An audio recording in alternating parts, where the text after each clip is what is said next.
শুনছি যে বাংলাদেশে নাকি অকটেন হইতাছে, তাই না? তাহলে আমরা কেন ইরানের যুদ্ধ হয়েছে না কি হয়েছে এটা নিয়ে আমরা কেন বসে আছি?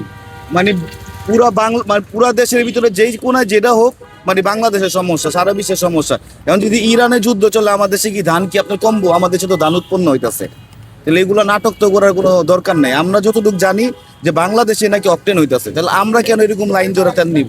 এটা হলো গিয়া এই দেশের কাছে আমার প্রশ্ন। কখন থেকে দাঁড়াচ্ছেন? আমি তো সকাল থেকে দাঁড়ায় আছি, শুধু আমি না, আমার আগেও মনে করেন একজন 6টার দিকে এসে মনে করেন ভোরবেলা দাঁড়ায় আছে।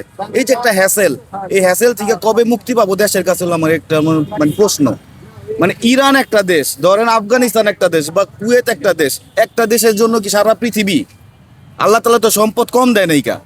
আল্লাহ তো একটা দেশের ভিতরে সম্পদ কি মজুদ করে নাই। এগুলো হলো নাটক, আমার যা মনে হয়, পার্সোনাল ওপিনিয়ন শেয়ার করলাম।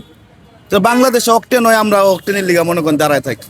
এই যে কাজের ক্ষতি হচ্ছে না, কাজের ক্ষতি, অফিসের ক্ষতি, সব কিছুর ক্ষতি হইতেছে। ক্ষতির চিন্তা করতে গেলে তো এখন কি হাসুন না কান্দুম এটাই তো বুঝতেছি না।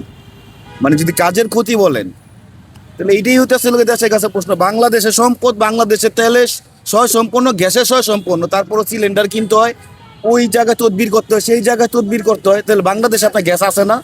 গ্যাসের উপরে ভাসতেছে বাংলাদেশ, প্রতিবেদন তো আমরাও দেখি। তাহলে গ্যাসের নিচে তেল না থাকলে তো আপনার গ্যাস হয় না, হয়?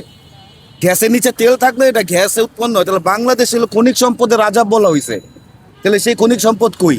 আর আজকে আমরা এই যে বাইরে মনে করেন লাইন ধরে দাঁড়ায় আছি বিজ্ঞান লিগা, মনে হয় বিজ্ঞানী চাইছি। মানে কেমন একটা অবস্থা, মানে মিনিস্টারের লোকে দেখা করতে গেলে তো মনে হয় এরকম লাইন ধরে না। আজকে 2 টাকা তেল নিতে গিয়ে মনে করেন যেভাবে তেল একটু দেখায় না, বা ভিডিওটা হাইড করেন না। সরি, তেলের দাম কেমন? তেলের দাম তো আসলে খালি তেল ভরি আর টাকা দিই, মিটারের দিকেও তাকানোর সময় নেই কা। এটা সত্যি কথা কইলাম। মানে তেলটা বইরে নগদে দৌড় দিই টম এন্ড জেরির মতো, মানে মিটারের দিকেও তাকাই না, যা চায় তা দিয়ে দিই আমরা।